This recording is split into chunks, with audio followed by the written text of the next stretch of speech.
দেশের বাইরে থেকে অনেক সংস্থা তৈরি আছে, তারা এটা বের করে দেওয়ার জন্য সাহায্য করতে পারেন। কিন্তু আসলে হচ্ছেটা কি, আমরা শুধু কথা বলার অধিকার পেয়েছি, কিন্তু এই কথা বলার অধিকার দিয়ে কি বিচার নিশ্চিত হবে, তদন্ত নিশ্চিত হবে? তো এই যে অবস্থা, এই অবস্থা আমরা বলতে চাই যে দেশের অবস্থা এমন হয়েছে যে গ্রামের সুন্দরী বউটার অবস্থা যেরকম হয় বাংলাদেশের অবস্থা তাই। আমাদের এই কথাটা ভুলে গেলে চলবে না।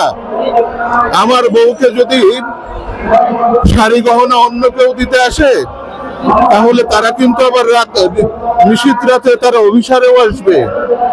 আমাদের ইজ্জত বাঁচানোর জন্য আমাদের এখনই সতর্ক হওয়া দরকার। আমাদের হাতে মোটেও সময় নাই।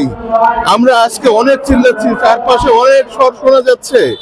এই স্বর দিয়ে এইভাবে কথা বলে কোনো কিছু আদায় হবে না।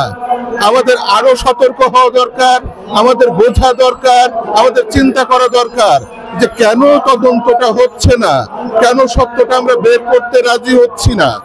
আমাদেরকে সেই সত্যটা বের করার জন্য যে রকম চাপ প্রয়োগ করা দরকার সেই চাপটা দিতে হবে।